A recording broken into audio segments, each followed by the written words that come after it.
Hey, Choke Lions, and we're going to continue on playing with Selenium and AutoHotkey. So we're using AutoHotkey to drive Selenium, and I already reviewed how you get a driver. You create a Chrome existence. In this case, I'm using this format. There's different formats. Check out the other video. And then we're going to get this lovely website, which happens to be mine. Just randomly picked that. And what we're going to do here, let me show you here first. This is the web page, and of course, because I have other tools for doing this in IE, and they're just very easy to use, I prefer that over the inspect element. I can see here is this, the ID is site description, right? And here is the inner text from it and the outer HTML. And so I'm doing this in IE just to show this is where I'm writing my syntax. Let me go ahead and I'm going to comment those out first. So Selenium, or the WebDriver, and I'm not sure which one, but Selenium syntax, I think that's this.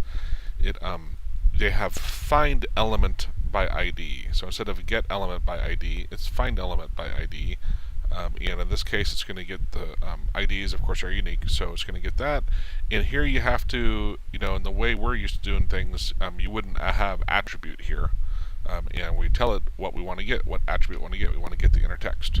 So I'm going to save this, reload it, and run it. That's going to open up my browser, navigate to that page, and grab the what was that, site description, right?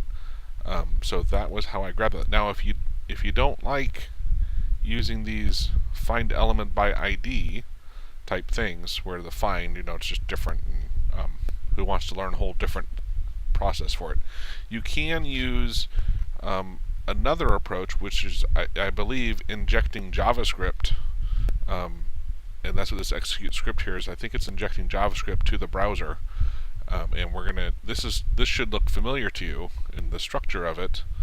Now, also in all of these, this aspect, the attribute you're bringing back, is case sensitive because we're dealing with JavaScript, and JavaScript is case sensitive. So now you got to pay attention to that.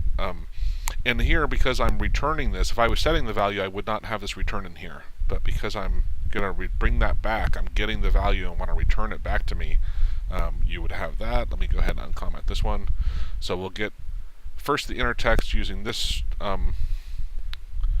approach, and then we're going to get it using the injecting JavaScript, get the inner HTML, and then the outer HTML.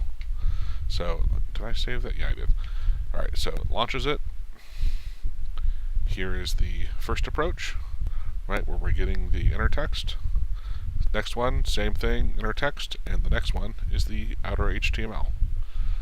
So those are, you know what, I wanted to also comment this structure here. If you are searching, and I have some, these are web pages that I help use to figure out what in the world I'm doing. Most of them didn't quite work, and I had to tweak them. But on here, there's some good, helpful stuff of understanding Selenium syntax. What I wanted to point out, though, was I saw a bunch that were like this, where it's find element, and then you'd see by ID and brackets, and then what you're looking for, and notice how that's different than here.